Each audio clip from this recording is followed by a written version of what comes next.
In the heart of the Alaskan wilderness, during one of the most brutal winters on record, something happened that no one could have predicted. The storm had been raging for hours, turning the landscape into a white abyss where even the closest objects disappeared behind curtains of snow and ice. The wind screamed through the trees like desperate spirits, and the air was so cold it felt like it could slice through bone. Inside a small, weather-worn cabin, two people sat huddled together, their faces pale, their bodies trembling not just from the cold but from something deeper: fear. Mike Reynolds, a seasoned wildlife photographer who had spent years chasing the perfect shot of Arctic creatures, now found himself facing something he had never prepared for: the real possibility of death by exposure. Next to him was Siku, a local Inuit woman who worked at a nearby research station.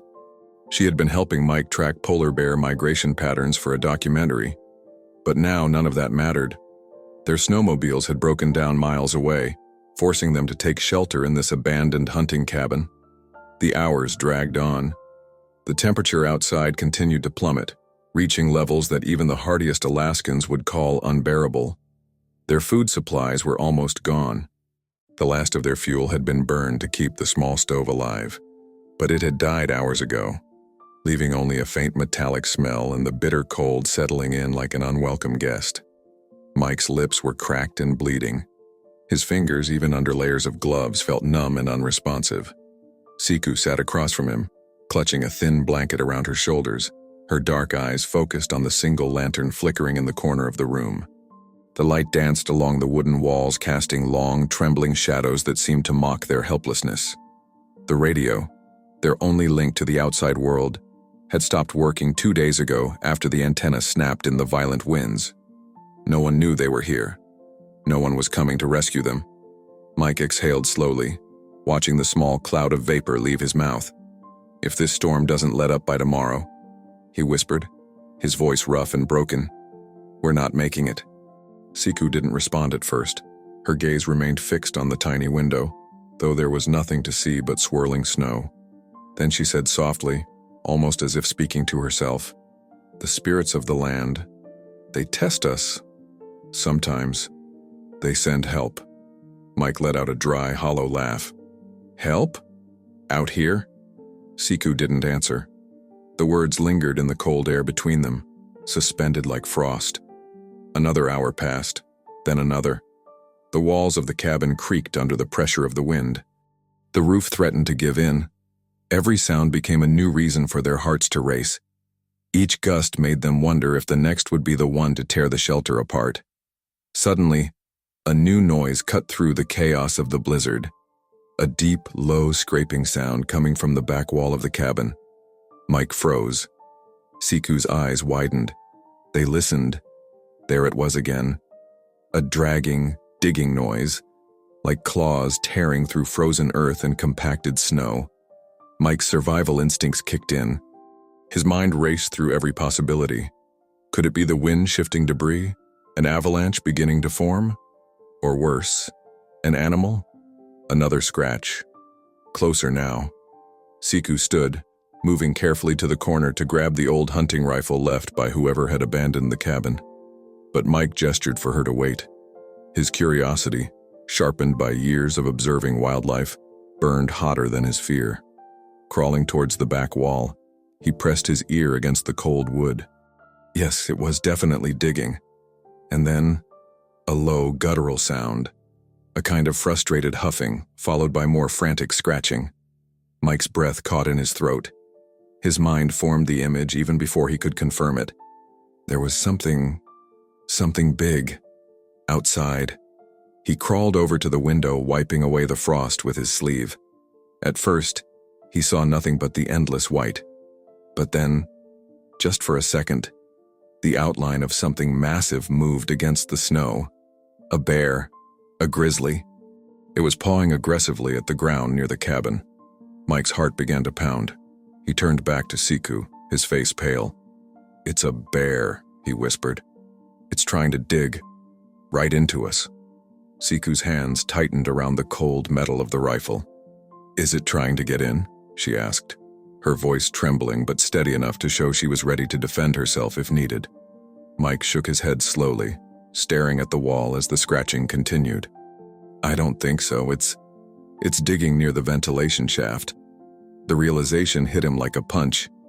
That shaft, now buried under layers of snow and ice, had been their only source of fresh air. When the snow piled up, it cut off the airflow, making the cabin colder, making breathing harder with each passing hour.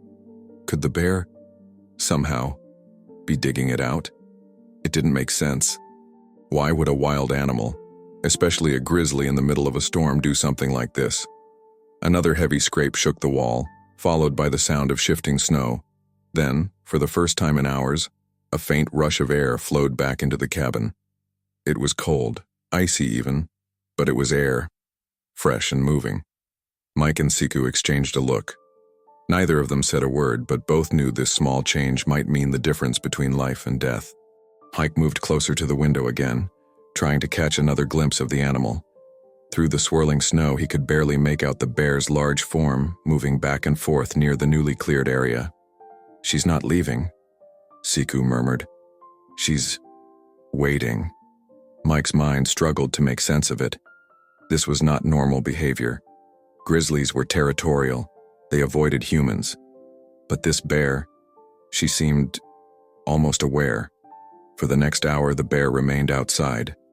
Occasionally, she would sniff the air, pace, and then sit, her massive form hunched against the brutal wind.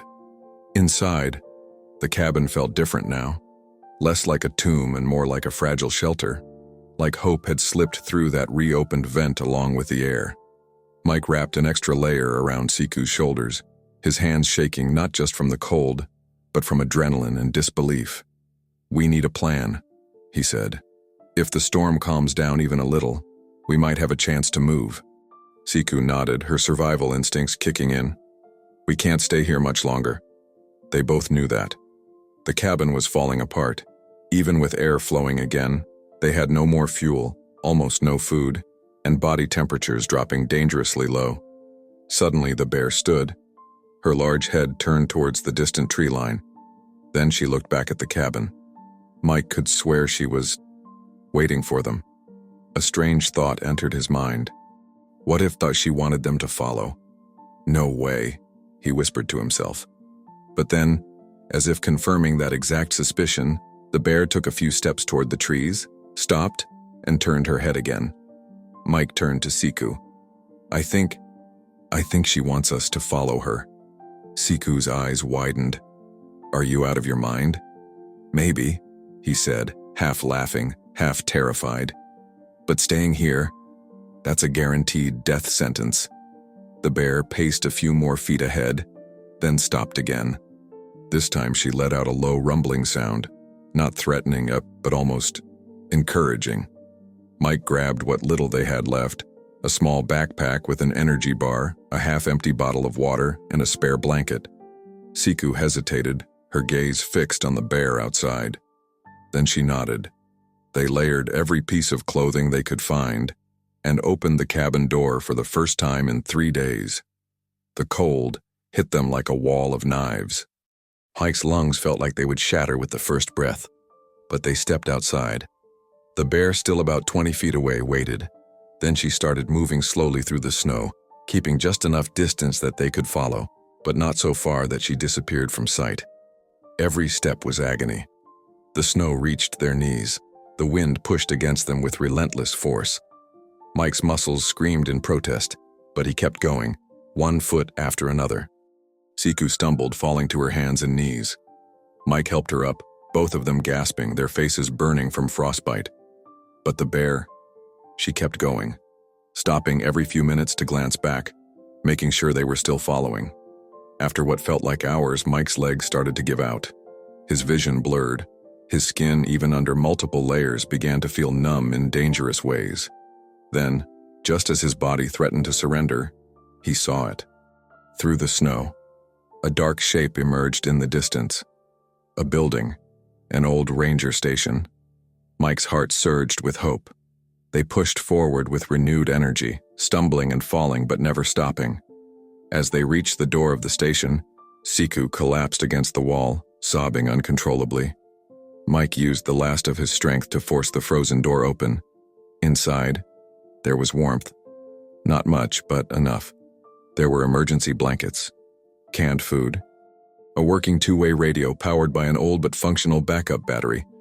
Mike turned around to look for the bear, but she was already gone, disappearing back into the snow, blending into the white like a ghost. Tears filled his eyes as he sank to the floor beside Siku. "We're alive," he whispered. And they owed it. To a bear that did the unimaginable. The warmth of the ranger station was minimal, but after days in the freezing cabin, it felt like stepping into paradise. Mike's hands shook uncontrollably as he struggled to open one of the canned soups they found in the small emergency locker. His fingers were numb, his skin pale with early signs of frostbite, but he managed to get it open and poured the contents into a battered metal pot, setting it on a small propane burner they found in the corner. Siku sat wrapped in 2 emergency blankets, her eyes wide, tears still drying on her cheeks. Every few seconds she would glance toward the window as if expecting to see the bear standing outside, watching them, making sure they were safe. Neither of them spoke much at first. The shock, the cold, the exhaustion, it all pressed down on them like a heavy weight. But the realization of their survival began to settle in slowly, like warmth seeping into frozen limbs. After sipping the hot broth, Mike finally found his voice. "If you had told me 3 days ago that a bear would save my life, I'd have laughed in your face." Siku didn't smile. Her expression remained serious, reflective. "My grandmother used to tell stories like this," she said quietly. She said the land has spirits. Sometimes they take the form of animals, to help people when they're lost. Mike let the words sink in. He wasn't a spiritual man. His life had been ruled by logic, observation, and the scientific method. But what he had just lived through, it defied everything he thought he knew about nature. The radio crackled to life a few hours later. Static at first, but then a faint voice broke through, distorted by distance and interference. Mike scrambled to adjust the dials. "This is Mike Reynolds, Nome area. We're stranded at the old ranger station off Route 3, requesting immediate rescue. 2 survivors. Low supplies, possible frostbite injuries." The response was weak, but audible. A helicopter would be dispatched at first light. Relief washed over them like a tidal wave. They wouldn't die here. They made it. The night passed in fits of sleep and moments of anxiety. Every noise outside felt like it could be the bear coming back, but each time they looked, the snow remained empty and silent. As dawn broke, pale light filtered through the frost-covered windows. The storm had calmed, leaving behind a landscape that looked almost peaceful, though deadly cold. Mike stood by the window, staring out over the endless white. "Where do you think she went?" he asked, his voice soft. Siku wrapped her blanket tighter. "Back to her home," she said. "Back to her cubs? Maybe." That thought hadn't crossed Mike's mind. Was she a mother? Had she been risking herself to help her own young and somehow, along the way, saved them too? The helicopter arrived 2 hours later, the sound of its blades breaking the stillness of the morning. Rescue workers helped Mike and Siku on board, wrapping them in thicker blankets, checking their vitals, preparing warm fluids for the flight back to Nome. As the helicopter lifted off, Mike looked down one last time at the path they had taken. The trail in the snow, the line they had followed behind the bear, was still visible. It snaked through the trees, curved around a frozen ridge, and disappeared into the distance. Back at the hospital in Nome, doctors treated their frostbite and dehydration. Family and friends came to visit. News spread quickly through the small community about their survival, about the storm, and about the bear. At first, people were skeptical. Stories like that didn't happen. Not here, not with grizzlies. But when Mike showed the photos he had taken, grainy, blurred shots from his frost-covered camera lens of the massive bear outside the cabin, people began to believe. Local newspapers ran the headline, "Saved by a Bear. Unbelievable Survival in the Willowaw Storm." The story didn't stay local for long. National news outlets picked it up. Wildlife experts debated the behavior of the bear. Some said it was instinct, that the bear had been searching for food and accidentally cleared the vent. Others believed it was coincidence, a random act of nature. But for Mike and Siku, there was no doubt in their minds. It had been deliberate. It had been intentional. And it had saved their lives. A few weeks later, once he regained his strength, Mike returned to the cabin site. The snow had melted just enough to make the trip possible by snowmobile. Standing near the spot where the bear had dug, he found fresh tracks leading back into the forest.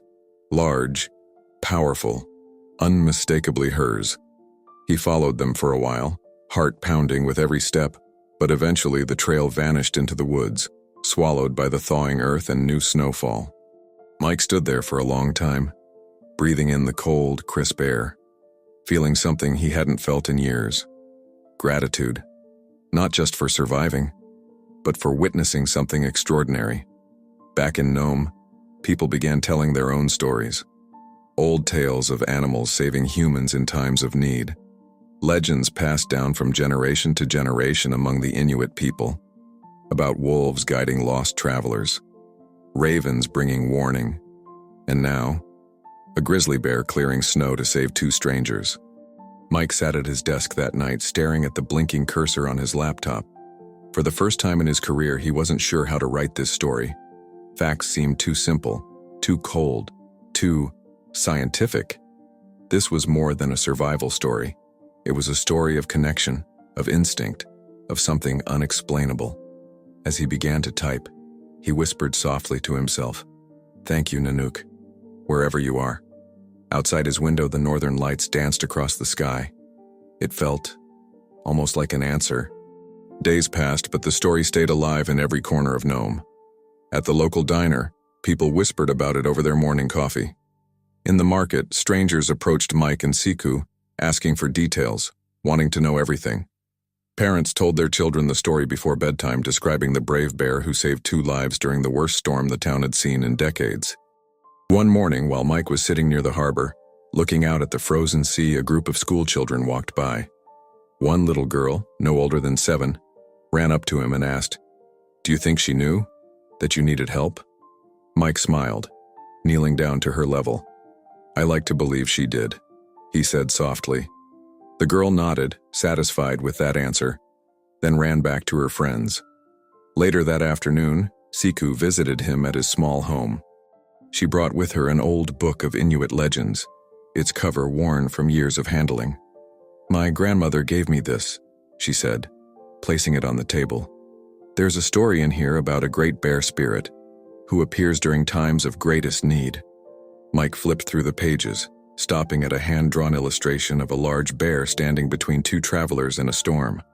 The resemblance to their experience was uncanny. They sat in silence for a while, both reflecting on how life had changed in just a few days. Then Siku broke the quiet. "You know, there's something I keep thinking about," she said. "What's that?" Mike asked. "That moment, when we opened the door and saw her waiting for us," Siku said. "She could have walked away, left us there, but she stayed. She kept checking on us, like she knew we were scared." Mike nodded, remembering every second of that night. The way the bear had paused after every few steps, the way she turned to look at them, the way she had led them patiently through the storm. He leaned back in his chair, staring at the ceiling. "I've spent years photographing animals," he said. "I thought I understood them, their behavior, their patterns. But this was different." Siku smiled faintly. "Maybe it's not something we're meant to understand." They spent the next few hours going over the timeline of events, talking about how to share their story properly. Mike wanted to write an article for one of the major wildlife magazines. Siku suggested they also contact a few researchers to see if this kind of behavior had ever been recorded before. As the sun began to set, painting the sky in shades of pink and gold, Mike walked Siku to her truck. The air was cold but not biting. The storm was finally a memory. Before she drove off, Siku lowered her window and called out, "Do you think we'll ever see her again?" Mike paused, looking out toward the distant mountains. "I hope so," he said with a smile. That night, as he sat back down at his desk, Mike opened his email and began typing the subject line, "Story submission, saved by a bear." His fingers hovered over the keyboard for a moment. Then he smiled and changed it to, when nature became our guardian. Before sending the email, he stood and walked over to the window. The stars were bright, the air still, and somewhere deep in the wilderness, he imagined Nanook moving through the trees, strong, alive, and watching over the land she called home. For a brief moment he thought he saw a shadow near the tree line, but when he blinked, it was gone. Still, the warmth in his chest told him one thing: some connections never fade. The days after their rescue turned into weeks, but the impact of that night remained as vivid as ever in Mike's mind. He found himself replaying every detail: the sound of the bear's paws digging through the snow, the low huffing sounds she made, and especially the moment when she paused to look back at them, waiting for them to follow. Sleep became difficult. Every time Mike closed his eyes, flashes of that terrifying yet miraculous night would return. But there was one thought that kept circling in his mind above all others. Why? Why did she help? He dove deep into research, poring over every wildlife journal, article, and documentary that talked about bear behavior. Grizzlies were known for being fiercely protective of their territory and their young, but protective of humans? Never. He called researchers, emailed biologists, and even spoke with a few Inuit elders from the community. Each conversation seemed to provide pieces of an answer, but never the full picture. One elder named Aput invited Mike to his home. Sitting near a small fire, surrounded by walls covered with hunting tools and family photos, Aput listened carefully as Mike recounted every moment of the blizzard. When Mike finished, Aput leaned back, staring thoughtfully into the flames. "We call them Nanook Ilua," he said. "It means spirit bear, not in the way you may think, not like the white bears, but in spirit, a guardian." Mike blinked. "Do you really think she knew what she was doing?" Aput smiled gently. "Sometimes, animals understand things we don't. Danger, fear, need.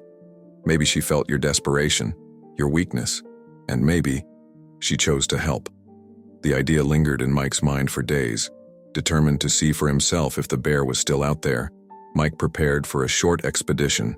He packed carefully: extra fuel, food, emergency gear, and most importantly, his camera. Siku insisted on joining him. "You're not going back out there alone," she said firmly. Together they set off, retracing the path from the ranger station to the cabin and beyond, toward the dense forest where Nanook had disappeared. Snow still blanketed most of the ground, but patches of earth had started to show through with the coming spring. They searched for tracks, broken branches, any sign that the bear had passed through recently. Hours went by with no sign. Then, near a frozen creek bed, Siku stopped suddenly, pointing at the ground. There, imprinted in the softening snow, were unmistakable tracks. Large, wide, fresh. Mike's heart leapt. They followed the prints for nearly half a mile until they reached a ridge overlooking a small valley. Down below, near a cluster of trees, they saw her. Nanook. She stood tall, her brown coat dusted with melting snow, her powerful frame unmistakable even from a distance. This time, she wasn't alone. Two small cubs played near her feet, tumbling in the snow, their tiny forms full of energy and life. Mike raised his camera, capturing every moment. The way Nanook stood watchful over her cubs, how she nudged them gently with her snout when they wandered too far, and the way she occasionally lifted her head to sniff the air, as if remembering. For several minutes, Mike and Siku watched in silence, neither wanting to break the spell of the moment. Finally, Nanook turned her head. For a brief second, her gaze met Mike's. There was no fear, no aggression, just a calm, steady acknowledgement. Then she nudged her cubs, leading them back into the dense trees, disappearing like a shadow into the wilderness. Mike lowered his camera, feeling tears prick at the corners of his eyes. Siku placed a hand on his shoulder. "Now we know why she was out that night," she said softly. "She was a mother, just like any other, doing everything she could to protect her young."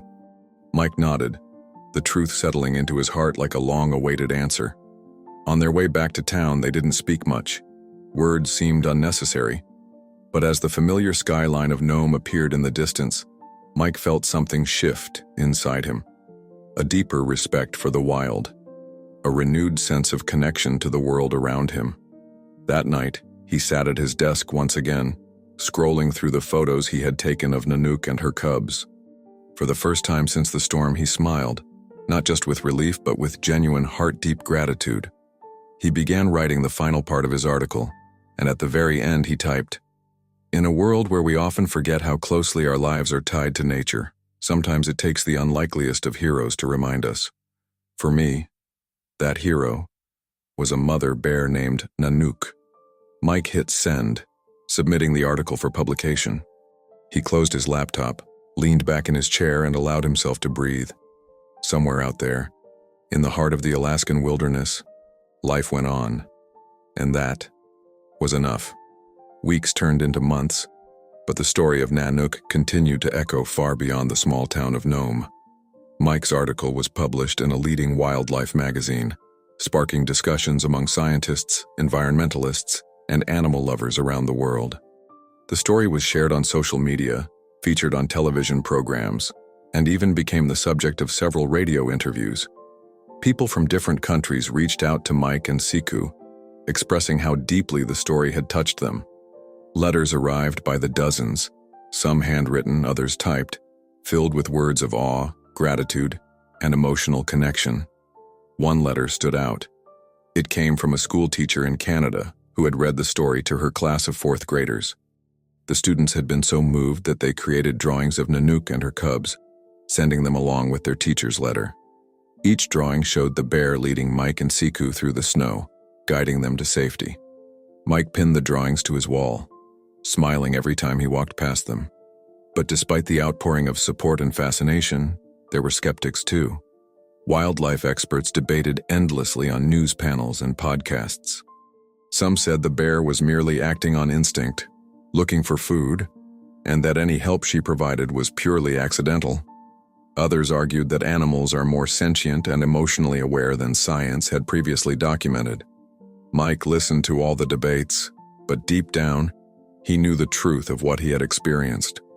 There had been something different about Nanook, something intentional. One afternoon, Mike received an invitation to speak at a wildlife conference in Anchorage. They wanted him to share his first-hand account, along with photos and videos from that night. Siku agreed to join him. Together, they stood before a large audience of scientists, researchers, students, and animal enthusiasts. As Mike began recounting the events of the storm, the isolation, the desperation, the bear's unbelievable behavior, the room fell silent. Every word felt heavy with meaning. When he described the moment they chose to follow Nanook into the storm, people leaned forward in their seats. When he showed the blurry photographs of Nanook digging through the snow, there were audible gasps. And when he displayed the recent photos of Nanook with her 2 cubs, many in the audience wiped tears from their eyes. After the presentation, people lined up to ask questions. Some wanted to know more about the weather conditions that night. Others asked about the bear's size, her behavior, her tracks. But one young girl, no older than 10, walked up to the microphone and asked a question that silenced the entire room. "Do you think she knew you were afraid? And that she wanted to help?" Mike paused. The room waited. Then he smiled gently. "Yes," he said. "I believe she did." The audience erupted in applause. That night, back at the hotel, Mike and Siku sat on the balcony, looking out over the distant mountains. The air was crisp, but not bitter. Stars filled the sky. Siku took a sip of her coffee and said, "You realize this story will be told for generations now, right?" Mike laughed softly. "If it helps people see animals differently, then I'm okay with that." The next morning, Mike checked his email and found dozens of messages from people who had attended the conference. One stood out, a researcher from the University of British Columbia. She specialized in animal cognition and had spent years studying the emotional responses of large mammals. Her message read, "Your story confirms something I've believed for a long time. Animals feel more than we give them credit for. Their actions aren't always just instinct. Sometimes they choose compassion." Mike forwarded the email to Siku, who replied with a single line, "Told you my grandmother was right." In the following weeks, Mike was approached by a documentary filmmaker who wanted to create a short film about their experience. They spent days filming interviews, recreating parts of the journey, and capturing the beauty of the Alaskan wilderness. During one of the final days of filming, while setting up shots near the original cabin, something incredible happened. From the edge of the forest, at a safe but visible distance, Nanook appeared. For just a few seconds, she stood there, her large frame silhouetted against the backdrop of snow and trees. One of her cubs poked its head out from behind her, curiously watching the humans and their cameras. The film crew froze, capturing every frame. Then, just as suddenly as she appeared, Nanook turned and disappeared back into the wilderness. It felt like a goodbye, a final chapter. As the crew packed up their equipment, Mike stood for a long time staring at the spot where she had stood. No words felt right, but deep in his heart, he knew. They had been given something rare, something beautiful, something he would carry with him for the rest of his life. And as the sun set, casting golden light over the snow, Mike whispered a quiet promise to the wind. "Your story will never be forgotten." In the months that followed, Mike's life changed in ways he never expected. Invitations for interviews kept arriving. Wildlife organizations wanted to collaborate with him on awareness campaigns. Schools requested virtual talks where he could share his story with children eager to learn about the extraordinary bond between humans and animals. One afternoon, sitting by the window of his small house, Mike opened a letter postmarked from Greenland. It was from a group of Inuit elders who had heard his story. Inside, they wrote of their deep respect for Nanook and what she represented, a symbol of strength, survival, and compassion. They invited him to visit during the summer, to participate in one of their traditional ceremonies that honored animal spirits. Mike was deeply touched. Meanwhile, Siku had been working on her own project. She partnered with a local wildlife center to create an educational program about bear behavior and safety in the wild. But more than just safety tips, the program focused on understanding, teaching people to see bears not as mindless threats, but as sentient beings capable of surprising decisions. One Saturday morning, Mike and Siku met at the edge of the forest, near the place where they had first seen Nanook. With cameras in hand, they hoped to catch sight of her again, though they knew the chances were slim. They walked for hours, stopping occasionally to listen for sounds among the trees. At one point, Mike paused, kneeling near a patch of soft earth. There, partially hidden under leaves and moss, he found another set of tracks, fresh, large. Siku knelt beside him, studying the prints. "She was here," she whispered. They followed the trail for a while, but like before, it faded into the thick underbrush. Still, seeing the tracks filled them with a sense of connection, as if Nanook had left them a message. "I'm still here, watching, thriving." Later that week, Mike sat down to write the final chapter of a book he had started. Its title, Guided by a Bear, Lessons from the Wild. The book wasn't just about the storm or their survival. It was about everything that followed. The way their perspectives on life had shifted. The newfound respect they felt toward the animals they had spent years observing from a distance. One chapter focused entirely on the emotional intelligence of wildlife. Mike included scientific studies, expert interviews, and of course, their personal story. Siku contributed too, writing a section on Inuit legends and the spiritual connection between her people and the creatures of the land. As the book neared completion, Mike received a call from a national television network. They wanted to do a live interview. Mike hesitated. He wasn't someone who enjoyed the spotlight. But when he thought about Nanook and how sharing her story could help others see wildlife with more compassion, he agreed. The interview aired on a Sunday evening. Millions tuned in. As Mike described their experience, the fear, the decision to follow the bear, the rescue, he noticed the live chat on the screen exploding with comments. Viewers from around the world wrote messages of support, wonder, and hope. Some shared their own experiences with animals showing unexpected kindness. Others simply said thank you for reminding them that compassion exists in all forms of life. After the broadcast, Mike checked his email. Among the hundreds of new messages, one stood out. It was from a family in Russia. They lived near the Siberian forests and wrote about a similar experience they had during a harsh winter years ago, when a brown bear had stayed near their home for days, almost as if protecting them from wolves.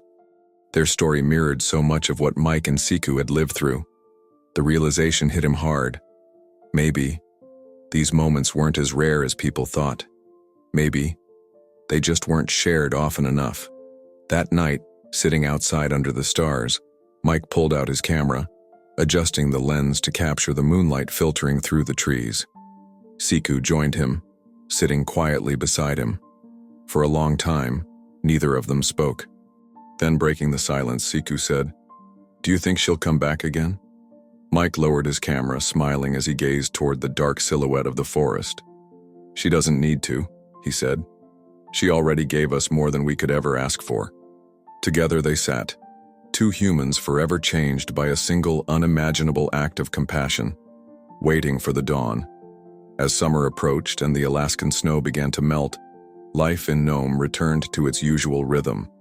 Tourists came and went, fishermen prepared their boats, and children played along the icy shores. But for Mike and Siku, nothing felt quite the same. One warm afternoon, Mike decided to visit the old cabin. The place that once felt like a prison now stood as a silent monument to survival and unexpected kindness. The walls still bore the scars from the storm. The broken antenna still dangled uselessly from the roof. The back wall, where Nanook had dug furiously through the snow, remained marked with claw scratches, etched deep into the wood like permanent signatures. Mike ran his fingers over the grooves, feeling the rough edges beneath his skin. He closed his eyes, and for a moment he could almost hear the frantic sounds of that night again, the scratching, the low huffs, the wind screaming outside. Opening his eyes, he smiled softly. Nearby, Siku gathered small wildflowers, placing them at the base of the wall as a simple offering, a quiet thank you to the bear who had saved their lives. As they sat together on the cabin's front steps, Siku pulled out her phone and showed Mike a short video. It was footage from a nearby trail camera set up by the local wildlife center. The screen showed Nanook walking with her cubs along a ridge at sunset. The light caught her fur, making her appear almost golden. The cubs trotted behind her, occasionally stopping to wrestle with each other, full of playful energy. "She's doing well," Siku said. Mike nodded, emotion tightening his throat. "Better than well." They watched the video 3 times before putting the phone away. As the sky began to shift to twilight, Mike stood, brushing dirt from his jeans. "We should go," he said. "It's a long ride back." Siku agreed, but before leaving she turned for one last look at the cabin, at the trees beyond, and at the silent forest that had once held so much fear and so much hope. Driving back toward town, neither of them spoke much, but their silence was comfortable, full of understanding. That evening, sitting at his desk, Mike opened his journal and wrote, "Some stories don't end with a single chapter. They stay with you, growing, teaching, reminding you of how small we are, and how connected we all are, to everything around us." He closed the book, placed it on the shelf next to his camera, and turned off the light. Outside, the northern lights began their slow, beautiful dance across the sky. And somewhere, deep in the wilderness, Nanook continued her own journey, unseen, but never forgotten. Weeks later, as autumn began to paint the Alaskan landscape with shades of gold and red, Mike found himself sitting by the shoreline, staring at the horizon. The cold breeze brushed against his face, but for the first time in months, it felt invigorating rather than threatening. Siku joined him, handing over a steaming cup of coffee. Together they watched as a family of seals played in the distant waves. For a while, neither spoke. Then Mike broke the silence. "You know," he said, swirling the coffee in his cup, "I've been thinking a lot about what happened, about how close we came to giving up that night." Siku nodded, her gaze fixed on the water. "I think about it too, more often than I should." Mike let out a slow breath. "And every time, I come back to the same thought. Why us? Why did she help us?" Siku smiled softly. "Maybe it wasn't about us at all. Maybe it was about her cubs, about survival.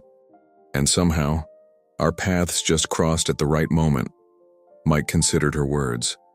Maybe, he said, or maybe, sometimes, compassion isn't limited to humans. The wind shifted, and Mike pulled his jacket tighter around him. I've always believed in science, in facts, in data. But now, after everything, I think there's something more out there. Something you can't measure with charts or statistics? Siku asked, teasing but gentle. He chuckled. Exactly. They sat in silence for a while longer, letting the sounds of the ocean fill the space between them. Later that day, Mike began drafting the conclusion for his upcoming book. His fingers moved carefully over the keyboard, each word chosen with care. In life, there are moments that change you forever. Moments that rewrite the way you see the world, yourself, and the creatures that share this planet with you. That storm, that night, and that bear taught me something no lecture or textbook ever could. That life, wild and unpredictable, is full of connections we may never fully understand, but that touch us in ways we'll never forget. He paused, staring at the sentence on the screen, then smiled and added one more line.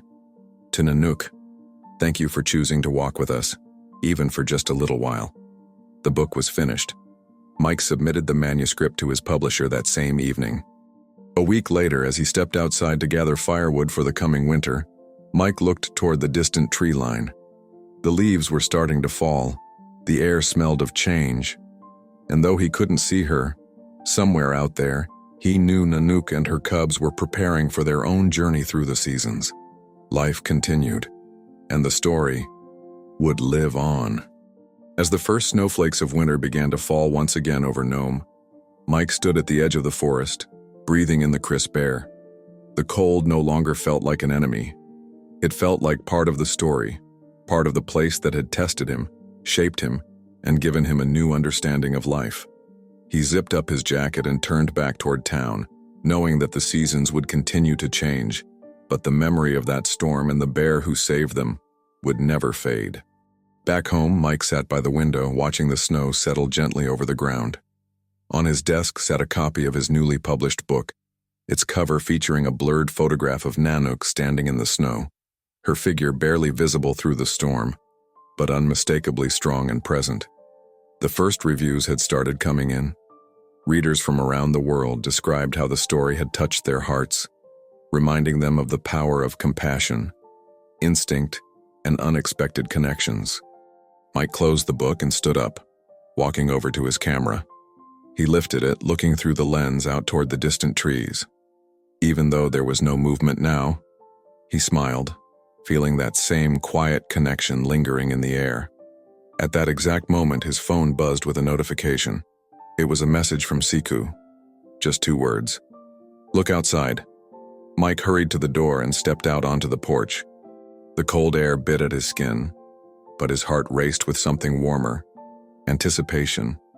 There, near the tree line, just barely visible through the falling snow, stood Nanook.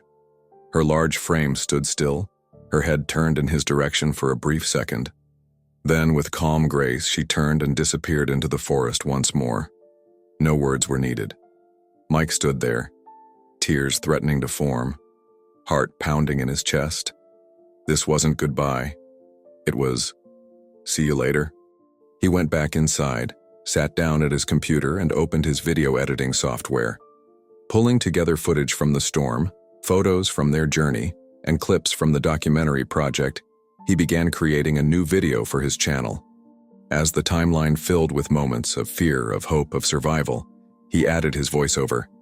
If this story touched your heart, if it reminded you of the power of compassion, the strength of survival, and the unexpected connections that life offers us, then this is just the beginning. There are so many more stories like this waiting to be told. He paused, then smiled, and continued.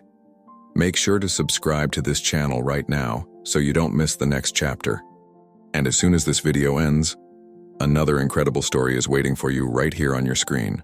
Click on it and join us for another journey of connection, survival, and the untold bonds between humans and the wild. Mike clicked save, scheduled the video for upload, and sat back in his chair. As the snow continued to fall outside, he felt at peace. A story that had begun with fear and uncertainty had become a symbol of hope. And somewhere out there, Nanook walked on, her story now reaching hearts across the world.